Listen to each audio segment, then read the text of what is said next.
ప్రభునందు మిక్కిలి ప్రియులారా, ఈ యొక్క సాయంకాల సమయంలో దేవుని మాటలను మనం పూర్తిగా జ్ఞాపకం చేసుకుంటాం. బాగున్నారా? దేవుడు మిమ్మల్ని ఆశీర్వదించునుగాక. నిత్యం మీ అందరి క్షేమం కొరకు ప్రభు సముఖమందు ప్రార్థన చేస్తున్నాం.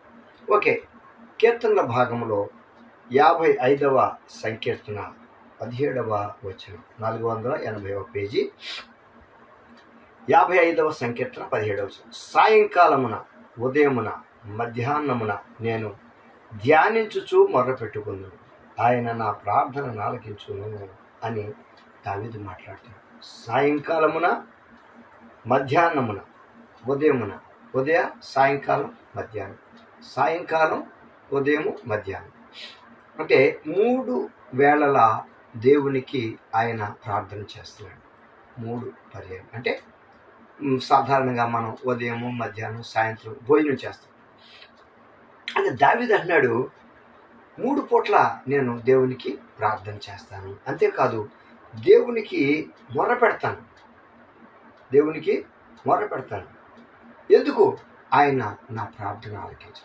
అందుకే ప్రార్థన ఆలకించువాడా సర్వ శరీరులు నీ వద్దకు వచ్చేద్దాం. అంటే మన యొక్క విన్నపాలు, మన యొక్క ప్రార్థనలు మనం, అంటే మానవుడు ఆశాజీవి అండి, మనుషుడు ఆశాజీవి. ఏదో ఒకటి దేవుడి నుంచి మనిషి పొందుకోవడానికి. దేవుడు కూడా మేలు చేసి మర్చిపోతాడు, మనిషి మేలు పొంది దేవుణ్ణి మర్చిపోతాడు. అందుకే పెళ్లి కుమార్తె తన వడ్డానమును మరచున, కన్యక తన ఆభరణములను మరచున అని రాస్తాడు. చూసారు, ఆయన మర్చిపోరు. కానీ ఎవరిని మర్చిపోతారు?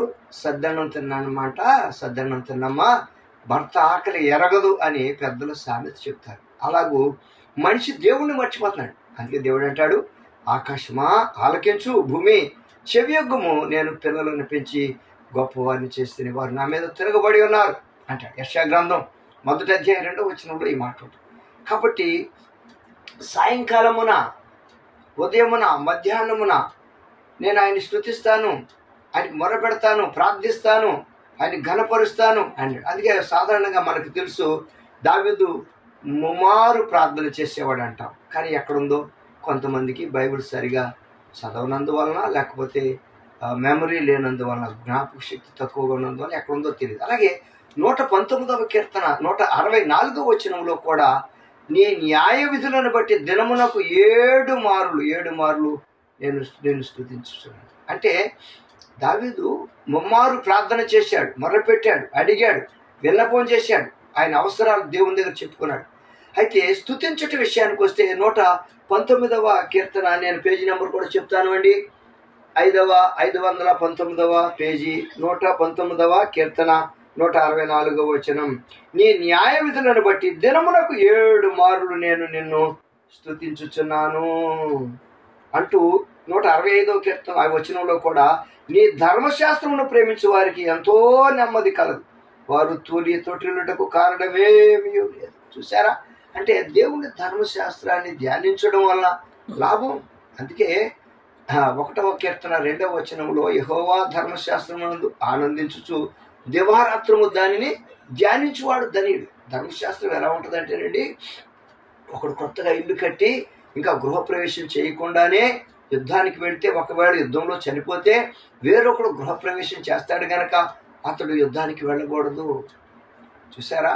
ఒకడు ద్రాక్ష తోట వేసి ఇంకా ద్రాక్ష యొక్క ఫలాలు తినకముందే యుద్ధానికి వెళ్తే, యుద్ధంలో చనిపోతే వేరొకడు తింటాడు గనక ద్రాక్ష తోట వేసి ఇంకను ఫలాలు తిననివాడు యుద్ధానికి వెళ్ళకూడదు.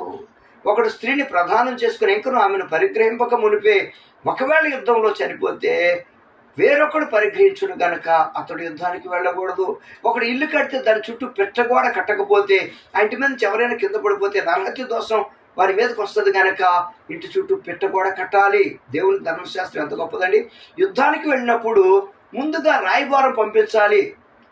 వాళ్ళు యుద్ధమే సిద్ధం అన్నట్లయితే పర్వాలేదు, లేకపోతే మాకు యుద్ధం వద్దు, సమాధానం కావాలి, మేము మీకు పన్ను కడతామంటే యుద్ధం చేయకూడదు. ఆ చెట్లు, ఆ చుట్టూ ఉన్నటువంటి ఆ పట్టణం చుట్టూ గట్టు కట్టడానికి పూర్వదినాల చెట్లు నరికేవాడు. ఫలాలు ఫలింపని చెట్టు అయితే పర్వాలేదు, కానీ ఫలించే చెట్టును కూడా నరికివేయకూడదు.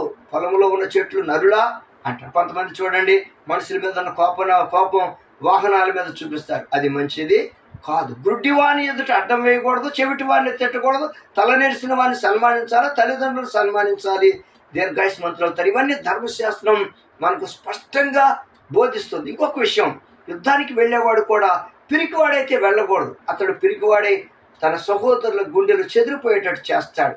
దానికి జరిగిన విషయం, అలెగ్జాండర్ ది గ్రేట్ యుద్ధములు చేసి రాజ్యాలను జయించిన వాడు. ఒక సందర్భంలో యుద్ధం జరుగుతుంటే 2 త్రోవలు కలిసే చోట ఒక అబ్బాయి వెనక్కి తిరిగాడు. అతని సైనికుడు తీసుకొని వచ్చి అలెగ్జాండర్ ముందు నిలబెడతాడు. అప్పుడు అలెగ్జాండర్ అంటాడు, ఏ అబ్బాయి పారిపోతున్నావు, అంత భయం అయితే యుద్ధానికి ఎలా వచ్చావు, అసలు నీ పేరేమి అని అడుగుతాడు. అయ్యా నా పేరు అలెగ్జాండర్ అండి అన్నాడు. అప్పుడు ఆయన అంటాడు, నీ బుద్ధి మార్చుకొని యుద్ధానికి వెళ్ళవయ్యా, లేకపోతే పేరు మార్చుకొని ఇంటికి వెళ్ళి అంటాడు. అంటే అలెగ్జాండర్ పేరు పెట్టుకున్నవాడే అతడు బలహీనుడై పిరికివాడైతే నా పేరుకు అప్రతిష్ఠ. అంటే దేవుని నామాన్ని ధరించినటువంటి మనం ఎలా జీవిస్తున్నాం అనేది ప్రాముఖ్యం. దేవునికి ఇష్టంగా బ్రతకాలి. దావీదు 3 మార్లు ప్రార్థించాడు, విన్నపం చేశాడు, మొరపెట్టాడు, 7 మార్లు స్తుతించాడు. అంటే స్తుతి ఎక్కువగా ఉంది. అనగా స్తుతి అనేది దేవునికి ఇవ్వడం, ప్రార్థన అనేది దేవుని అడగడం. ఓకే, కాబట్టి దేవుడు దావీదు పట్ల శాశ్వత కృప చూపడానికి ఇది ఒక హేతువుగా మనకు కనబడుతుంది. దేవుడు ఈ మాటలను దీవించునుగాక. ప్రార్థన చేస్తాం. దయగలిగిన తండ్రి, దావీదుకు చూపిన కృప, శాశ్వత కృప మీ బిడ్డలైన వారికి, వినవర్లైన వారు అందరికీ చూపించండి. మీ బిడ్డలను ఆశీర్వదించండి. మీ నామానికి మహిమ తెచ్చుకోండి అని మీ మాటలకు ముద్ర వేయమని అత్యల్పుడనైనా మీ దాసుని ద్వారా మెరిచిన ఈ మాటలు, మీ గ్రంథములో మాటలు, మీ మాటలు మమ్మల్ని బలపరిచే మాటలు. అందుకే దివారాత్రము ధ్యానించి వాడు ధన్యుడు అన్నావు నాయన. కర్తరుడి వేదగం